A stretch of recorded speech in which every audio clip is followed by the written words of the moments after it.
Welcome back to Houston Life. After losing her job during the pandemic, our next guest decided it was the reset she and her husband needed to follow their passion for sharing Filipino culture through food. Chef Nina, the co-creator of Aleng Nina's food pop-ups, is joining us now with more on her life and business. Also, where people can find you around town. You're always up to something. You do special events, you do these pop-ups, you do catering. We'll get to that, but first I want to hear about how you got to Houston. 2015, you moved here from the Philippines. You were just telling me during the commercial break that you feel like Houston is hotter than the Philippines? I think so too, because in the Philippines I can just drive and then go to the beach, and here I just stay under the sun. Well, that's right. You can still go to the beach here, maybe a longer drive, right, than the Philippines. Sure. Tell us why you arrived here in Houston, because I feel like your story, Nina, is like so many Houstonians. Many of us came here from somewhere else. You moved here with your mom, is that right? Yes, actually my mom lived here first for a few years, and then me and my sister, we moved here 2015 to be back with her. Back with your family. Yes. Okay, so 2015, that was 11 years ago. And when you arrived here in Houston, did you already have a passion for food? Because I feel like a defining cornerstone of Filipino culture is the food. You found yourself working as a sous chef. Yes, so when I moved here, I started working at hotels, and I became a sous chef at the hotel, and then pandemic happened. And that's when I lost my job and started Aleng Nina's. How did you find the energy and the courage to do that? Because I feel like so many people, when they have a setback or a surprising life event, obviously a lot of people during the pandemic became unemployed, that can be really scary and really daunting, but you channeled your energy into doing something positive. Yes, I think it's also because of my supportive family, my friends, and my husband, who really pushed me to do something and start like my passion to share the Filipino food to Houston.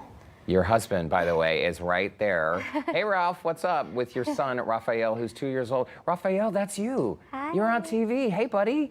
What's up? What's up? Okay, he is such a good kid. And obviously, when you moved to Houston, did you imagine you would have this beautiful, supportive family? I was so blessed to have all of them. So your husband pushed you then and said, hey, you should follow your dreams and do this food pop-up situation. He helps with the business. He works as a nurse, but he also helps on the business side of things, the numbers. He's also the dishwasher. Oh, awesome. Everyone needs a dishwasher, Ralph. And talk to us a little bit about this, this business model that you have, because it's a difficult, anything working with food is a difficult situation, right? But you're doing pop-ups on location where you are cooking for crowds in all kinds of environments. Is that right? I think so too. It's a lot of work, a lot of carrying heavy stuff, but we make it work, and we just cook and share all the delicious food I can create. So you make it work, whether you're cooking out of a tent or working out of a temporary cooking space. Yes.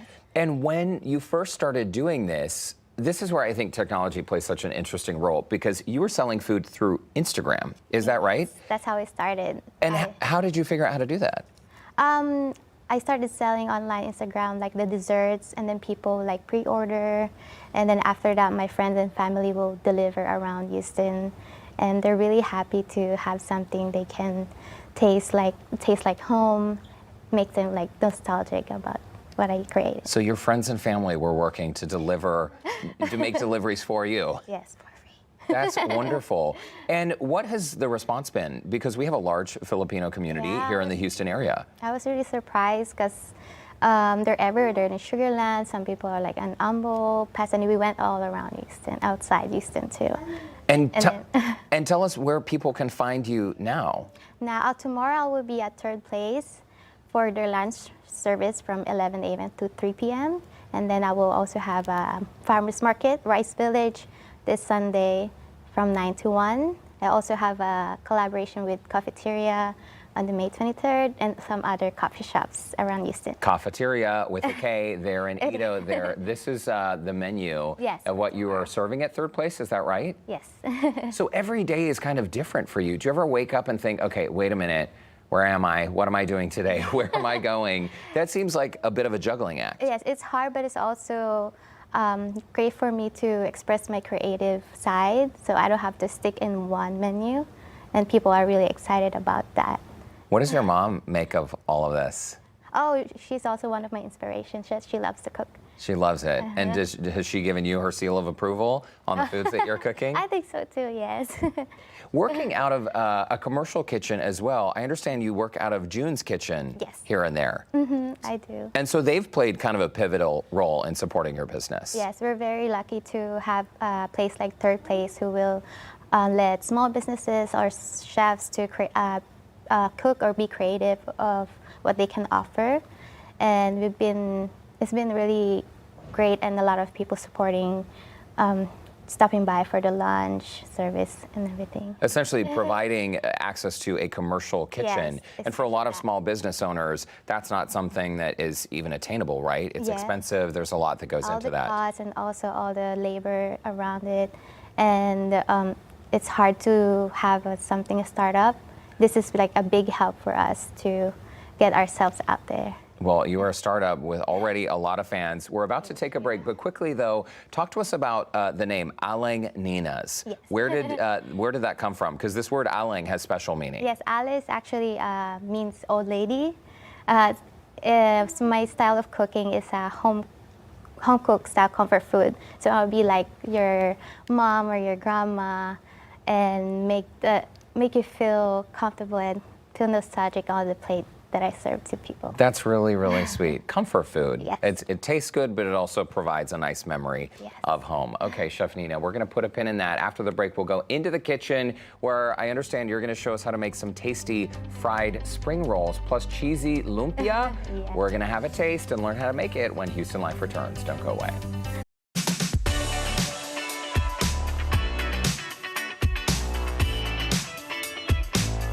Welcome back to Houston Life. We've been hanging out with Chef Nina of Aleng Nina's, and here's a reminder of where you will find her tomorrow. She is serving lunch from 11 to 3 at Third Place in the Heights.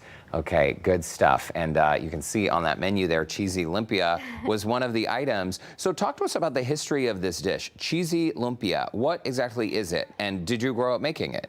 Yes, I've been rolling lumpia since I was a kid.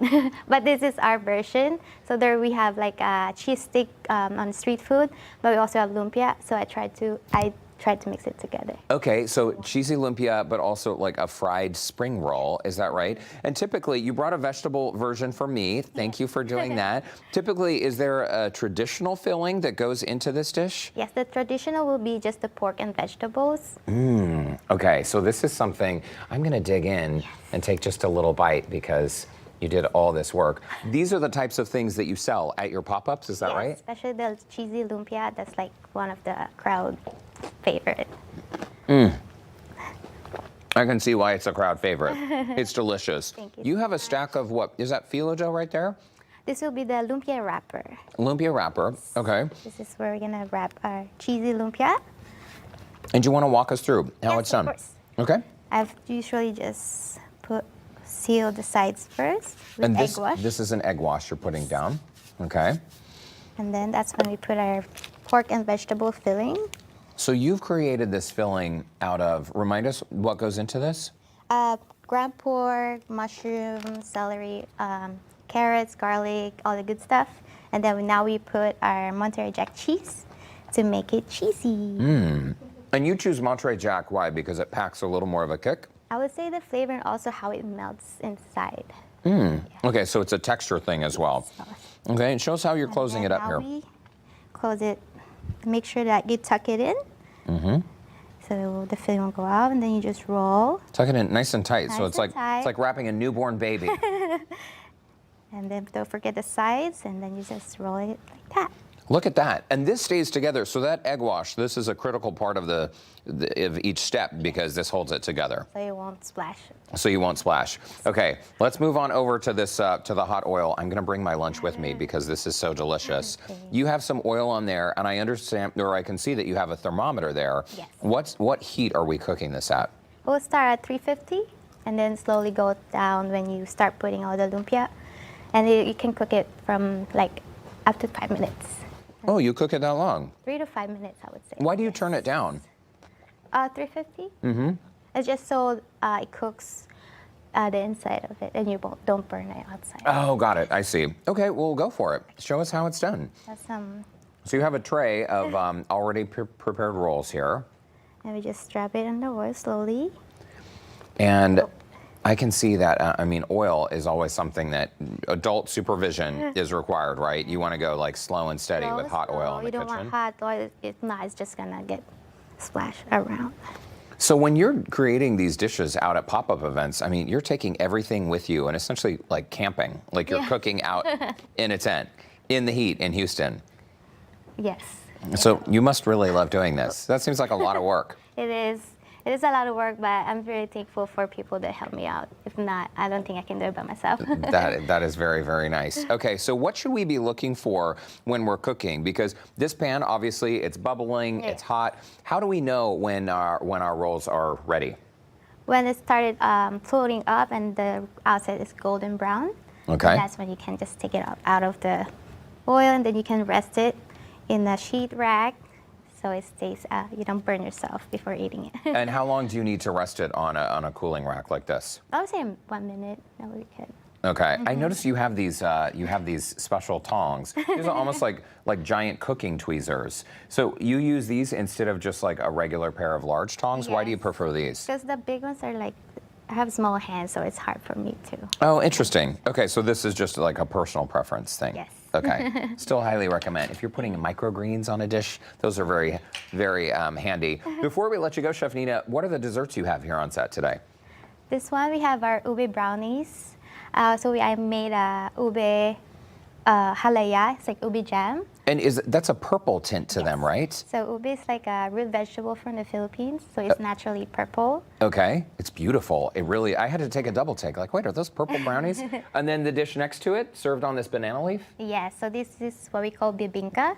It's a sweet coconut rice cake with salted egg and cheese on top. So it's a sweet and salty flavor. Oh, so that is grated cheese on top. Yes. That looks beautiful. Chef Nina, I'm so happy for you and your family. You found love and support here in Houston.